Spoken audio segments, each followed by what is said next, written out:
The night Daniel gave away his last $18 was quiet in a way that felt heavy. The kind of quiet that comes when the refrigerator hums louder than your thoughts and the walls seem to listen. His small rented house smelled of instant noodles and laundry soap. His 6-year-old son, Noah, was asleep on the couch because the bedroom heater had stopped working again. Daniel sat at the kitchen table, counting coins and crumpled bills under the yellow light. $18. That was it. Enough for bread, milk, and maybe eggs in the morning if he skipped the bus and walked Noah to school. He was about to fold the money back into his wallet when someone knocked on the door. It was soft at first, almost unsure. Daniel froze. No one ever knocked this late. He looked toward Noah, making sure the boy was still asleep, then walked to the door. A woman stood on the porch. She looked out of place in his neighborhood, wearing a thin coat that did little against the cold. Her dark hair was pulled back, her face pale, eyes red like she had been crying for hours. "I'm sorry," she said quickly, as if afraid he would shut the door. "I know this is strange. I just need help. Anything. I haven't eaten since yesterday." Daniel felt something tighten in his chest. He knew that look. He had worn it himself after his wife passed, when the world felt too big and too cruel to face alone.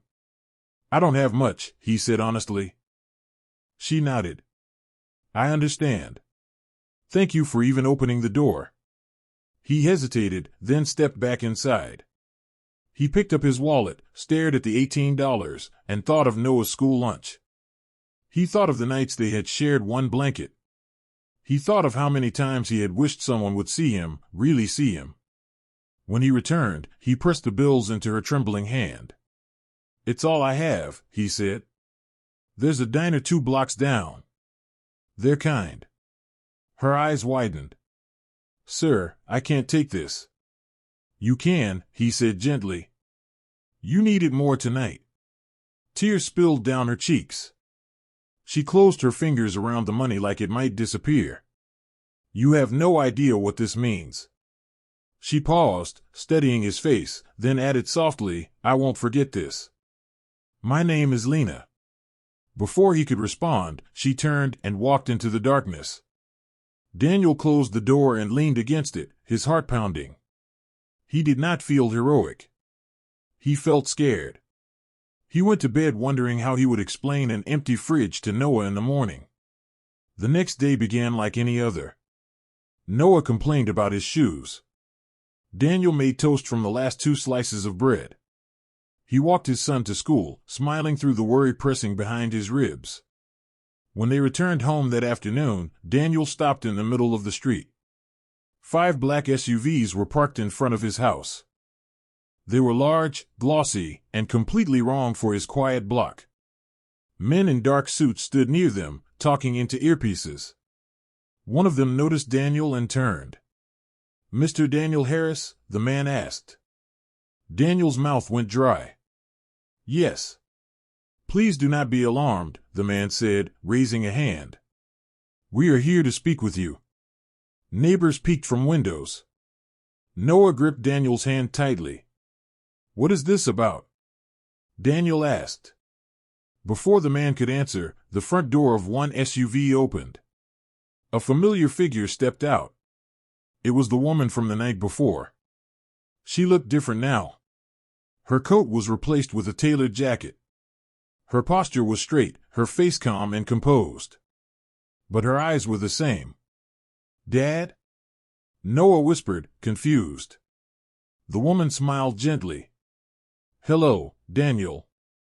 Daniel stared at her, words stuck in his throat. "My name is Lena Whitmore," she said. "I wanted to come in person." Inside the house, the men waited outside while Lena sat at the small kitchen table. She looked around quietly, taking in the peeling paint and worn furniture. "I owe you an explanation," she said. She told him everything. How she was the daughter of a billionaire businessman. How she had run away the night before after a fight that left her feeling invisible despite her wealth. How she had walked until the cold and hunger stripped everything away except fear. "I knocked on 10 doors," she said. 9 didn't open. You did. Daniel listened, stunned. You gave me your last $18, she continued. I saw the way you looked at your son's picture on the wall before handing it to me. You did not know who I was. You did not expect anything back. He shrugged weakly. Anyone would have done the same.